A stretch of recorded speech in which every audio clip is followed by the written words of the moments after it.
সুপ্রিয় ভিউয়ার্স, আসসালামু আলাইকুম। এই দেখেন, এই মা আজ কয়েকদিন হলো আমার কাছে এসেছিল। তাই আমি বলেছিলাম, বিটি এবার আমার তো বাজেট তেমন নেই, আমার তো এবার দেওয়া হচ্ছে না, যে কোনোভাবে আমাকে আমার কাছ থেকে নেবেই। মানে এর আগেও বলে একটা জিনিস দিচ্ছিলাম আমি, সেই সূত্র ধরে আমার কাছে এসেছে। তা আমার কাছে মেক্সির কাপড়ের কথা বলেছিল, আমি এক দোকানদারের কাছে কেটে রেখে দিয়েছিলাম, যত এই বিটিক তো দিতেই হবে। তো বিটি, আপনার দুজনে তো মেক্সির কাপড়ের কথা আমি বলছিলাম, মেক্সির কাপড়ই কাটে রাখছিল। তে আপনি দেখেন তো কোনটা নেবেন।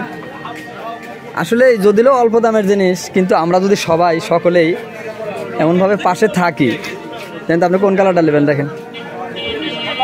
আমি তিনজনের জন্য তিনটে কালার নিয়ে আসছি, আপনি কোন কালারটা নেবেন? আপনি যেটা নেবেন, নেওয়ার পর যেটা পাচ্ছে সেটা আমি আবার অন্যকে লিখে দেবো নি। দেখেন আপনি কোনটা নেবেন নেন। তা আমরা যদি সকলেই একটু মায়েদের পাশে অল্প করে কিছু দিয়ে হলেও থাকার চেষ্টা করি, তাহলে ভালো হয়। অবশ্যই হয়তো বেকারে পড়ে এসেছে, তাছাড়া আমি 2-3 দিন মানা করে দেওয়ার পরেও যে বিটি আমার এবার বাজেট নেই, এটা নেবেন। অন্য কোথাও তো পাননি? অন্য কোথাও পাইছেন কি? মেক্সি একটা পাইছেন? ও আচ্ছা আচ্ছা, আমাকে বলেছিলেন তো, এখানে কাটে কেটে রেখে দিয়েছিলাম। বিটিতে শাড়ি মেক্সির কথা বলেছিল। তো যাই হোক, আমরা চেষ্টা করব অল্প কিছু করে দিয়ে হলেও। এই মাকে আমি মানা করে দিলে দিতে পারতাম, আমি 2-1 দিন মানা করেছিলাম, তবু আমার কাছে নাসর বান্ড যে কাকা আমাকে একটা কিছু দেবো কাকা। আসলে এই কয় টাকা দাম এই জিনিসের জন্য যদি একবার নত মানা হয়, যদি দিতেই পারলাম না, হয়তো আমি শান্তি পেতাম না। আমার চোখে ভাসতো যে মা একটি জিনিস চেয়ে আমার কাছে পায়নি, অনেক কষ্ট লাগতো। তাই আমি বিটিকে একটি মেক্সির কাপড় এটা তুলে দিত, একটি মেক্সির কাপড় দিলাম।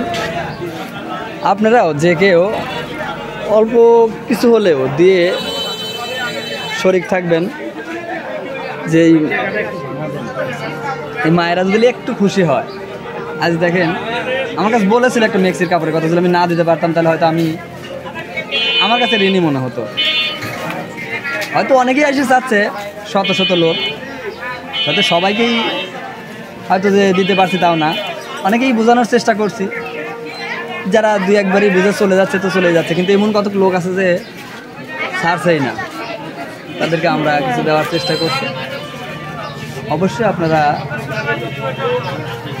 অল্প কিছু করে দিয়ে হলেও এদেরকে পাশে রাখবেন। হয়তো অনেক অসহায়, তাই এরা আমাদের কাছে ঘুরে ঘুরে আসে। আজ এ পর্যন্ত, দেখা হবে আবার যে কোনো কিছু। আল্লাহ হাফিজ।